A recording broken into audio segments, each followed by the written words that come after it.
Hey guys, it's Quinn, and in our first episode of this fundraising series, we will be taking a look at Christopher Nolan's 2006 thriller, The Prestige.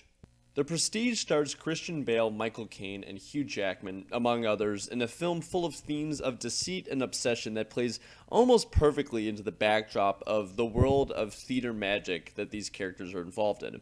First, let's talk about the characters and the acting. If you have ever seen the Batman series, that pretty much sums up Christian Bale and Michael Caine in this film. Both played the roles, honestly, somewhat similar to how they play Bruce Wayne and Alfred in the Batman trilogy.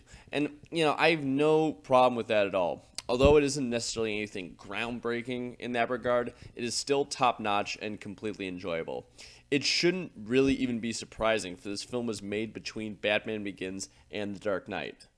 Because of this, I think Hugh Jackman therefore stole the show. I found myself actively rooting for a man who, even pretty early on in this film, without going into any spoilers, although it's very understandable why he's upset, even early on, it's very difficult to justify pretty much anything that he does. The fact that in this context, I still found myself seeing every part of the film through his same emotional outrage is a testament to not only how well Jackman plays the role, but also how well Christopher Nolan presents the story. I do want to also give a shout out, though, to the actress Becca Hall, who plays Bale's character's wife in this film, and who I also think was really fantastic in the part that she was in. The plot, which again I don't want to spoil in any way, is really important to discuss, though, in seeing why Jackman in this role was so solidly done. The film is effectively two magicians, Christian Bale and Hugh Jackman, trying to outcompete each other. Neither are likable in the slightest, with the Bale character being a sociopath and Jackman being a psychopath, in my opinion. Both are horribly deceitful individuals, which they justify because they work in the profession of deceit, that is magic. And from an objective perspective, with all this being described, it's ridiculous to feel any sympathy for them, really. So the fact that, at least for myself, through to the end, I still love the Jackman character after everything he did, shows the degree to which Nolan can successfully manipulate emotions in this film, and that's very difficult to do. So I love the characters, I love the storytelling. With all this being said, though, I do have some gripes with the film.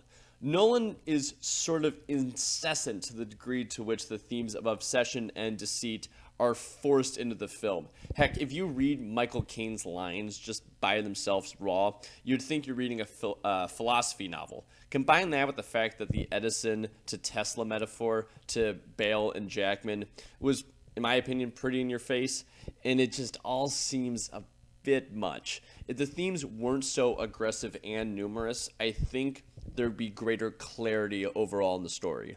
Still, overall, this film really is quite excellent. There is just a great story here which takes enough turns that even a second time through watching, there was still some surprises for me. The trail of breadcrumbs, as a friend of mine put it, really is fantastic. The characters are multifaceted, and there's a sense of amazement that comes with this all being enveloped in the shadow of magic. Although the themes, again, I think were a bit much, I'd rather they were there than not exist at all. This video was sponsored by a viewer of this channel. This channel is committed to giving every American an equal opportunity in this country, which is why all proceeds will be donated to the NAACP Legal Defense Fund. If you're interested in sponsoring a future film review, please feel free to fill out the poll in the description below and I'll get that done.